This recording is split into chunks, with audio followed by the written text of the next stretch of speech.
আজকে তোমাদের কাছে নিয়ে চলে এসেছি উচ্ছে আলুর তরকারি টমেটো দিয়ে। এটা দারুণ রেসিপি, তোমাদের সাথে শেয়ার করছি। পুরো ভিডিওটা দেখো, ভালো লাগলে একটা লাইক করো, একটা কমেন্ট করো।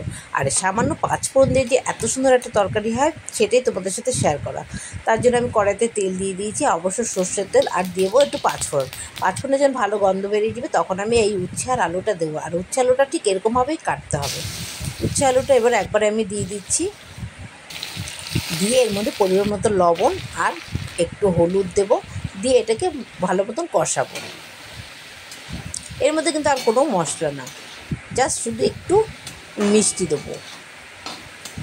এর কিন্তু মশলা আর কিছুই না, শুধু 5 ফোড়ন দিয়ে একটা অসাধারণ একটা রেসিপি তোমাদের সাথে শেয়ার করছি।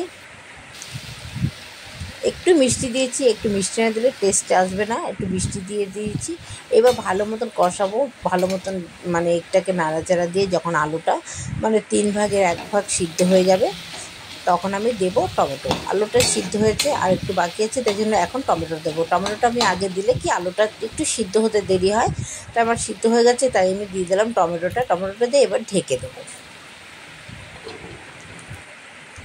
এবার টমেটোটা সিদ্ধ হয়ে গেছে, আমার আলুটাও কিন্তু সিদ্ধ হয়ে গেছে। এবার ভালো মতন এটাকে সাতলাবো, ভালো মতো কষাবো। যখন নাকি গামাখা হয়ে যাবে তখন এই রেসিপিটা নামিয়ে দেবো। এবার ভালো মতন আমি তরকারিটা ঘেঁটে দেবো, ঘেঁটে একদম মাখা করে ফেলবো। হয়ে গেলে তারপর নামিয়ে দেবো। বন্ধুরা, তোমরা এরকম ধরনের রেসিপি কে করে খেয়েছো আর কে খাওনি, আর এই রেসিপিটা কার পছন্দ অবশ্যই আমাকে কমেন্ট করে জানাবে। এইটা কিন্তু আমার শাশুড়ি, আমার হাজব্যান্ডের দারুণ প্রিয়। এই তরকারিটা মাঝে সাঝেই আমি করি, আমার দারুণ লাগে খেতে তরকারিটা। সামান্য একটু 5 ফোড়ন দিয়ে যে এত সুন্দর একটা তরকারি, গরম ভাতে এরকম ধরনের একটা তরকারি না হলে না ভাত অর্ধেক ভাত এটা দিয়েই খাওয়া হয় না। ব্যাস হয়ে গেল। বন্ধুরা দেখো কত সুন্দর লাগছে দেখতে, একটা দেখতেও যেরকম লাগছে সুন্দর লাগছে, খেতেও সুন্দর লাগে। বন্ধুরা অবশ্যই কিন্তু আমাকে কমেন্ট করে জানাবে তোমাদের রেসিপিটা কীরকম লেগেছে। আর এতক্ষণ ধরে আমার ভিডিওটা দেখেছো তার জন্য ধন্যবাদ। Tata, bye bye.